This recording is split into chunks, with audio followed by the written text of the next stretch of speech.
Bismillahirrahmanirrahim. Alhamdulillah wassalatu wassalamu ala Rasulillah. Teman-teman Taubaters yang dirahmati Allah.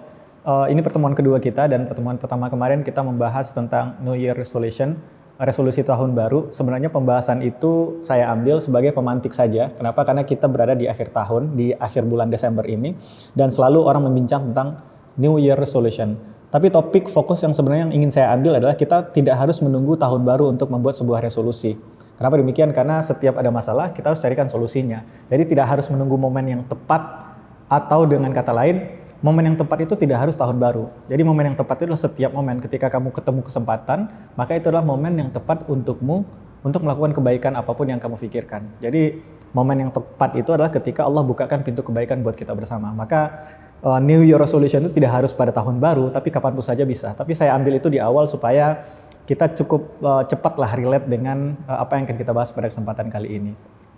Kemarin kita bahas tentang New Year Resolution dan mengkerucut pada satu hal bahwa untuk membahas solusi terhadap masalah, kita harus memahami bukan saja solusinya, tapi kita harus mengerti detail tentang masalah itu apa. Sebab mengerti masalah, memahami masalah itu setengah dari jawaban. Artinya kalau kita missing dalam memahami masalah sebenarnya, kita akan kekurangan banyak hal dalam memberikan solusi atas masalah itu. Dan kalau kita melihat masalah kita semuanya, dan masalah itu mengkerucut kepada internal diri masing-masing. Kemarin sempat kita singgung, saya review lagi supaya teman-teman ingat. Masalah itu sebenarnya bukan pada eksternal, tapi pada internal kita masing-masing. Itu yang pertama. Karena kalau masalah internal kita bisa diperbaiki dengan baik, maka secara otomatis yang eksternal itu akan ikut saja. Yang luar itu akan ikut saja. Tapi akan menjadi masalah kalau kita mencoba terlalu fokus memperbaiki masalah luar, tapi yang internal dalam diri ini bermasalah, itu akan jadi PR besar ke depannya. Yang di luar tidak terperbaiki, yang di dalam pun makin bobrok. Maka manusia itu perlu memperbaiki masalah internal. Nah, kita masuk pada episode kedua ini, kita akan membahas tentang satu tema dan teman-teman di Taubaters mengambil temanya tentang dengan nama tagline-nya adalah Born to be Taubaters. Terlahir sebagai seorang yang bertaubat. Dan di tim kita sempat ada diskusi yang menarik juga. Kenapa? Ketika tema ini diangkat terjadi sedikit perdebatan lah di antara teman-teman itu. Ada yang mengatakan bahwa temanya menarik karena terlahir menjadi seorang taubater, seorang yang bertaubat kepada Allah. Kenapa? Semua kita berbuat dosa. Dan sebaik-baik orang berbuat dosa adalah dia yang bertaubat kepada Allah. Tapi di sisi lain ada bantahan juga. Kenapa? Karena kita ini tidak dilahirkan sebagai orang bertaubat. Kita dilahirkan dalam keadaan suci. Rasul mengatakan hadis tersebut. Dan ini dua sisi yang sebenarnya bukan teman-teman di Taubaters saja yang mendiskusikan itu. Ulama juga sempat membahas ini. Sebenarnya kita itu, ada diskusi di kalangan muslimin juga sempat membahas tentang kita itu sebenarnya terlahir dalam keadaan suci atau terlahir dalam keadaan dosa. Kalau terlahir dalam keadaan suci, ya kita tidak, we are not born to be Taubaters. We are born upon fitrah. Kita terlahir atas fitrah, bukan dalam keadaan suci. Tapi di sisi lain, ada juga hadis yang mengatakan bahwa kita ini semuanya sesat.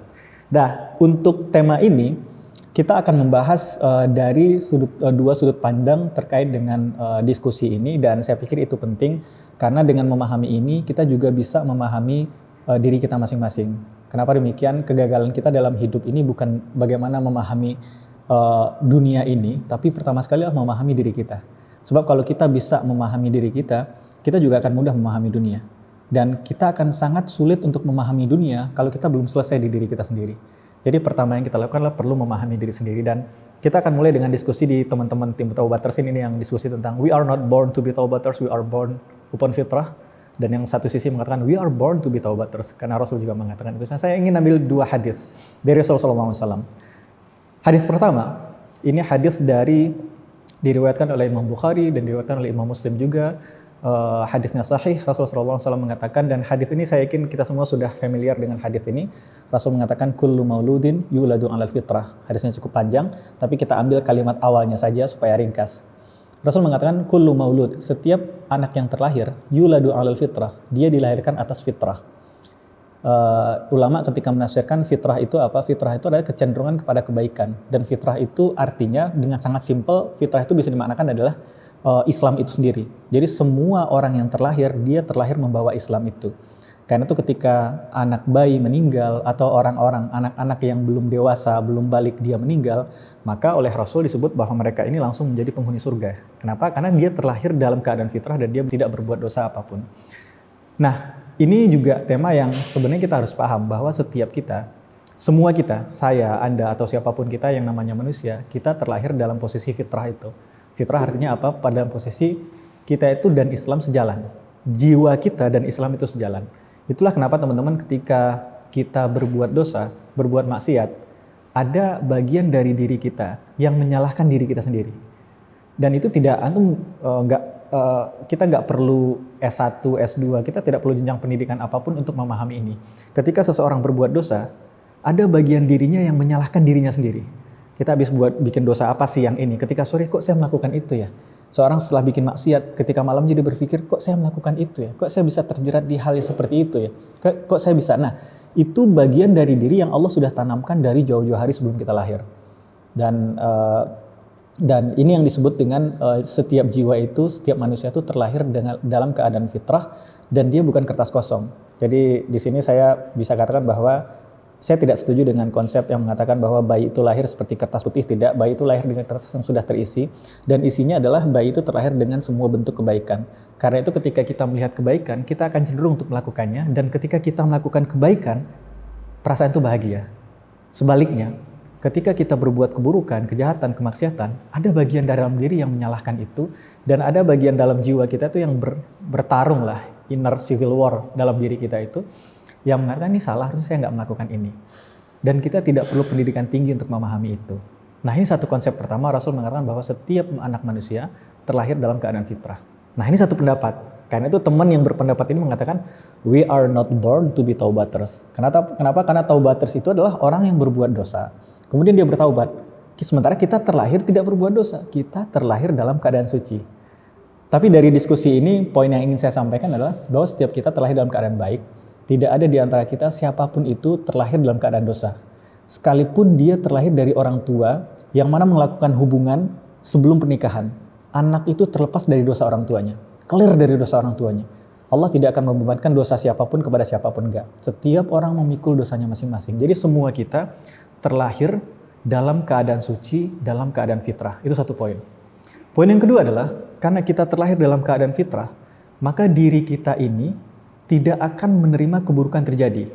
Karena itu setiap kali orang berbuat maksiat, setiap itu beban pikirannya bertambah. Kita sebutlah nama-nama stres hari ini, overthinking, anxiety, apalagi bipolar disorder, quarter life crisis, midlife crisis, apapun itu namanya, semuanya berujung pada satu hal. Ada banyak hal yang membuat kita stres, tapi satu hal di antaranya yang besar itu adalah ketika apa yang kita lakukan itu bertentangan dengan pikiran kita dan hati nurani kita. Kalau saya boleh mendefinisikan peace atau kedamaian itu adalah ketika apa yang kita pikirkan, apa yang kita ucapkan, dan apa yang kita lakukan berada dalam harmoni. Maka kalau yang kita pikirkan A, sementara yang kita lakukan B, itu dalam diri itu bertengkar. Dan itu akan menjadi beban, menjadi hal yang membebani pikiran kita. Maka dari hadis ini kita pahami bahwa poin keduanya adalah kita memang tidak didesain untuk berbuat buruk. Kita tidak didesain untuk berbuat maksiat. Allah menciptakan kita dengan desain untuk berbuat kebaikan. Itulah kenapa setiap kita, ketika kita berbuat salah, ada bagian dari dalam ini yang menyalahkan itu. Dan kita nggak perlu paham fikih untuk itu. Kita nggak perlu paham ilmu-ilmu syariat untuk itu. Kita akan langsung tahu, ini kesalahan ya, harusnya saya nggak melakukan ini. Nah ini poin kedua dari hadis Rasul bahwa setiap orang terlahir dalam keadaan fitrah. Nah sekarang kita masuk sisi teman-teman yang mengatakan we are born to be taubaters. Jadi sisi yang tadi mengatakan we are born mungkin upon fitrah, kita terlahir atas fitrah. Di sisi lain ada kubu yang mengatakan kita terlahir sebagai seorang yang bertaubat kepada Allah. Dan ini juga ada dalilnya, juga ada hadisnya. Saya akan bacakan hadisnya cukup panjang, diriwayatkan oleh Imam Muslim. Rasulullah SAW mengatakan, cukup panjang hadisnya, saya singkatkan saja. Ini hadis qudsi, Rasul katakan, ya ibadi kullukum dhalun illa man hadaituhu fastahduni ahdikum. Allah mengatakan, wahai hamba-hambaku, setiap kalian itu tersesat, kecuali siapa yang aku berikan petunjuk. Fastahduni, maka mintalah petunjuk kepadaku, ahdikum, niscaya aku akan berikan petunjuk pada kalian. Hadis riwayat Muslim, hadis sahih riwayat Muslim. Ini juga hadis yang clear mengatakan bahwa kullukum dhalun, setiap kalian itu tersesat. Nah, ini gimana kita memahami dua hadis yang terlihat kontroversi. Satu, Rasul mengatakan setiap anak Adam, setiap manusia yang terlahir, dia terlahir dalam keadaan fitrah, artinya suci, tidak berbuat salah. Di sisi lain Rasul juga mengatakan bahwa setiap kalian itu, ini hadis qudsi, Allah katakan bahwa setiap kalian itu orang yang tersesat, kecuali yang aku berikan petunjuk, kata Allah. Fastahduni ahdikum, maka mintalah hidayah kepadaku, pasti aku berikan petunjuk, kata Allah. Ini ada dua hadis yang terlihat kontroversi dan kita perlu tahu bahwa mustahil Rasul SAW mengatakan hadis yang kontroversi. Itu mustahil. Itu hal bagian yang sampai saat ini tidak pernah ditemukan kontroversi antara satu kalimat Rasul dengan kalimat lainnya, walaupun itu berjarak selama 13 tahun, 14 tahun. Rasul bicara di Mekah seperti ini, di Madinah seperti ini, dan tidak pernah bertentangan. Nah, ulama ketika membahas ini, kita carikan satu titik temu dari hadis ini. Yang pertama memang, manusia itu semuanya terlahir dalam fitrah. Itu satu. Manusia itu terlahir dalam fitrah, kita semua terlahir dalam kesucian. Maka ketika seorang dekat dengan usia kecilnya, maka dia dekat dengan usia fitrahnya. Karena itu ulama menyebutkan di antara hikmahnya, anak muda itu disebut dalam Al-Quran dengan kata fityah ataupun fata. Fityah atau fata di antara maknanya itu adalah orang yang dermawan, orang yang kebaikannya banyak. Nah, ulama menyebutkan bahwa di antara hikmahnya anak muda disebutkan fata adalah karena usia muda itu usia yang sangat dekat dengan usia fitrah. Usia fitrah adalah yang 100% fitrah, ketika kita baru lahir kita 100% fitrah. Nah, usia muda itu sangat dekat dengan itu. Semakin tua kita semakin jauh. Maka hadis Rasul ini dua-duanya benar bahwa setiap manusia itu terlahir dalam keadaan fitrah dan seiring berjalannya waktu dia sedikit atau banyak akan terjerat dalam kesesatan, kesalahan, kemaksiatan, dan semua kita melakukan itu. Tidak ada orang yang suci. Semua kita melakukan itu. Tidak ada orang yang dalam seumur hidupnya suci, sampai Rasul mengatakan kalau ada satu kaum, satu negeri yang mana di sana orangnya nggak pernah berbuat dosa, kata Rasul, Allah matikan semua orangnya, Allah ganti dengan orang yang berbuat dosa kemudian dia bertobat pada Allah. Jadi ada satu variabel yang kita masukkan di sini, ada satu kata yang kalau kata ini kita masukkan dalam dua hadis ini kita akan paham hadis ini. Satu kata itu adalah waktu. Maka setiap orang terlahir dalam keadaan fitrah dan seiring berjalannya waktu, fitrahnya itu sedikit atau banyak tercorengi, tercoret atau menjadi terlukai karena dosa, maksiat, kesalahan yang dia lakukan. Dan itulah kenapa salah satu hikmah besarnya ketika Allah mengatakan dalam satu surat yang kita semua sudah hafal dengan surat itu, Allah memulai bersumpah dengan kata waktu. Wal asri, kata Allah, innal insana lafi khusr. Demi waktu, sesungguhnya setiap individu manusia sungguh berada dalam keadaan rugi. Kita itu semuanya rugi. Semuanya itu kita itu gagal. Dalam keadaan apapun, seiring berjalannya waktu, kita semua gagal. Kemudian Allah berikan solusi kecuali apa? Dan ada pengecualian setelah itu yang Allah sampaikan. Maka di pembahasan ini kita perlu tahu bahwa diri kita, Allah ciptakan diri kita itu dalam keadaan suci semuanya, semua kita. Tapi seiring berjalannya waktu, kita mencoba perbuatan ini, mencoba kesalahan itu, melakukan dosa ini, melakukan dosa itu, dan semua manusia melakukan itu. Semua manusia pasti melakukan itu, karena Rasul yang mengatakan itu. Rasul mengatakan, kullu bani Adam khatta'un. Semua anak Adam itu pasti berbuat salah. Rasul yang katakan itu. Wa khairul khatta'in at-tawwabun. Jadi kita itu tidak diciptakan untuk menjadi manusia yang tidak pernah berbuat salah. Kita adalah manusia yang pasti berbuat salah. Pasti orang yang sudah bertobat itu mungkin akan suatu saat akan jatuh dengan kesalahan, itu sudah pasti. Tapi sebaik-baik orang yang melakukan kesalahan itu adalah mereka yang tawwabun, mereka yang bertobat pada Allah. Dari sinilah kita mengambil semangat bahwa we are born to be taubaters. Mungkin kita hidup terlahir dalam keadaan fitrah dan melewati waktu-waktu yang kita lewati itu, pergantian tahun, pergantian bulan, pergantian hari, kita akan melewati banyak sekali kesalahan. Dan setiap kita berbuat salah, Allah memberikan satu rahmat yang besar untuk kita, dan itu bernama taubat. Jadi kita namakan kajian kita pada kali ini dengan Born to be Taubaters. Kita terlahir untuk menjadi orang yang senantiasa bertobat pada Allah. Kenapa demikian? Sepanjang perjalanan waktu mustahil bagi kita menghindari semua dosa, mustahil. Kita hanya bisa ikhtiar yang kita mampukan saja. Tanpa sadar kita terjerumus dalam satu dosa. Tanpa sadar kita masuk lagi berbuat dosa lain lagi. Tanpa sadar kita masuk lagi. Tapi kita menjadi orang yang langsung minta ampun kepada Allah. Menjadi orang yang tawwabun. Orang senantiasa bertaubat kepada Allah. Menjadi seorang yang taubaters. Nah, ini semangat awal yang ingin kita ambil dari pembahasan kali ini. Dan insya Allah ke depan kita akan berangkat dengan firman Allah dari surat Al-Asr ini. Surat yang sangat luar biasa. Sampai Imam Syafi'i mengatakan bahwa lauma anzalallahu al-Qur'an illa hadhihi surah lakafathu. Seandainya Allah tidak menurunkan Quran kecuali surat ini saja, itu pun sudah cukup.